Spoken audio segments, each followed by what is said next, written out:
you're going to have a successful conference, so I'm not going to have to wish you one. Thank you.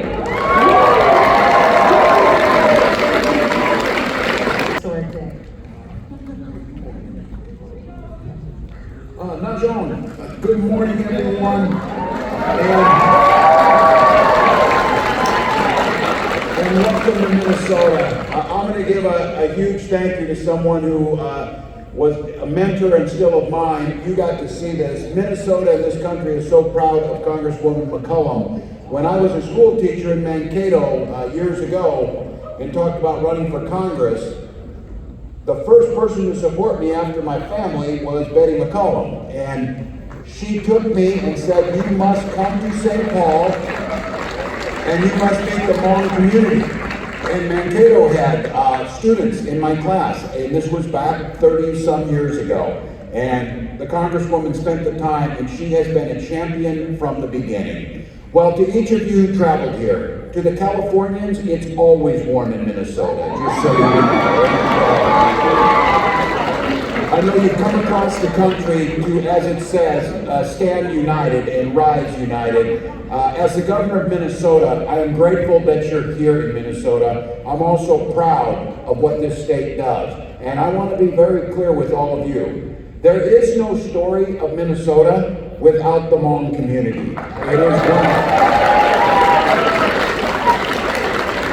For 50 years, since we have been blessed that the Hmong chose to make Minnesota their home, they have been involved in each and every one of you in every aspect of life.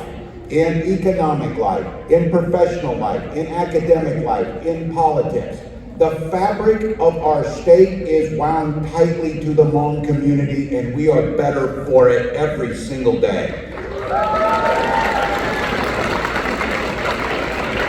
You know a lot of our famous Hmong, Chef Iavong, and of course Olympian Suni Lee, but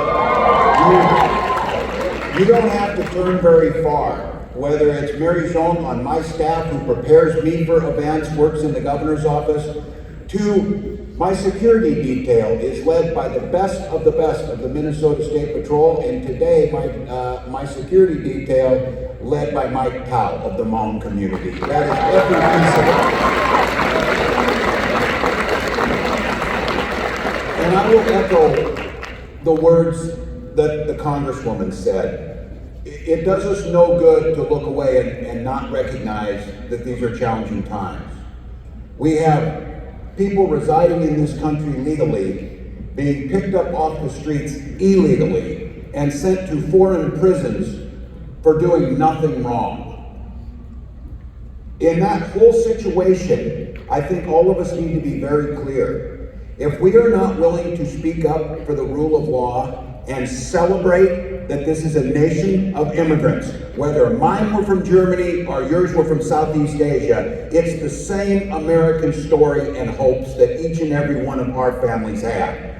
And because of one person and a philosophy that is wrong, that goes against who we are, it is going to be incumbent. If some of our elected officials aren't going to stand up, we need to elect new elected officials who understand. And again, all of you know, and you will hear from them, we are very proud of the elected officials that come from this community. And it will only be a matter of time before a Hmong Minnesotan will stand in this office and speak as governor of Minnesota to the people who are here.